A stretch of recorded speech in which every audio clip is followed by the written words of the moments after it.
इस कहानी दो बेस्ट फ्रेंड की कहानी। एक के नाम सोरा और दूसरे के नाम रागिनी। ये दोनों की जन्म बिलासपुर नामक छोटी सी गांव में हुई थी। दोनों एक साथ बचपन बिताई, स्कूल और कॉलेज भी एक साथ किए थे। जो सोरा थी वो दिखने में रागिनी से ज़्यादा खूबसूरत नहीं थी, पर पढ़ाई में रागिनी से आगे थी। और जो रागिनी थी वो पढ़ाई में सोरा से पीछे थी, और देखने में बहुत ही खूबसूरत थी। अब समय के साथ दोनों जवानी में आ चुके थे।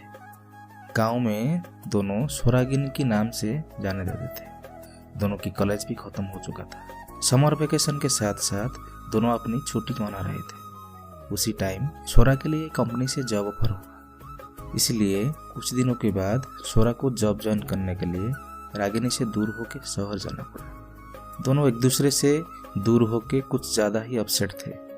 फिर एक दिन उसी कंपनी से रागिनी के लिए भी जॉब ऑफर आया। इस न्यूज़ सुनते ही दोनों एक दूसरे से मिलने के लिए काफ़ी एक्साइटेड हो गए थे। कुछ दिनों बाद रागिनी निकल पड़ा शहर की तरफ। शहर की तरफ जाते टाइम रागिनी के मन में काफ़ी डर सा था, और अपनी बेस्ट फ्रेंड से मिलने के लिए वो भी एक्साइटेड भी था। फिर रागिनी अपनी दोस्त की बताई हुई एड्रेस पे पहुंच गई, साई व्रत कॉलोनी, हाउस नंबर 112। फिर उसने डोरबेल बजाई और डोर खोलते ही सामने अपनी बेस्ट फ्रेंड को पाके वो खुश हो गई। दोनों काफी टाइम बाद मिल रहे थे।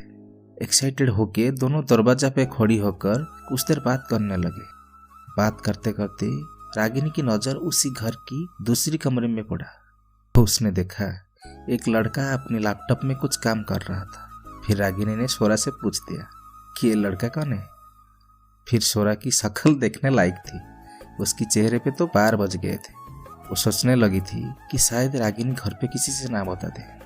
फिर सोरा उसी लड़के से मिलाने के लिए रागिनी को ले गई। उसका नाम था राज। राज देखने में स्मार्ट और हैंडसम था, और वो सोरा का बॉयफ्रेंड भी था। फिर रात होने के बाद उन तीनों ने डिनर करके सो गए। रागिनी की पहले दिन ऑफिस जाते ही पता चलता है कि राज ही रागिनी का ट्रेनिंग ऑफिसर।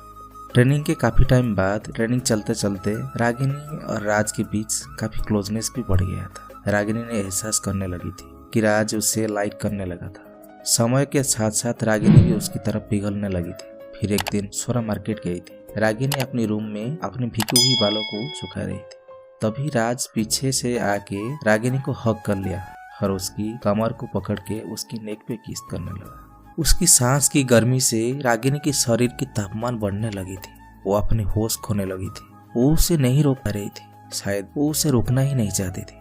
धीरे धीरे उन दोनों की शरीर की तापमान बढ़ने चली थी। दोनों एक दूसरे की बाहों में समा हो जाना चाहते थे। उसी टाइम डोरबेल बजा। स्वाति मार्केट से आ गई थी। स्वाति मार्केट से आने के बाद क्या हुआ मैं आपको अगली पार्ट में बताऊंगा। ये स्टोरी आपको अगर पसंद आए तो प्लीज लाइक कर देना, और स्वाति को रागिनी के बारे में सब कुछ पता चलते ही क्या होगा कमेंट करके जरूर बताना। और ऐसे नई नई स्टोरी सुनने के लिए चैनल को सब्सक्राइब कर देना।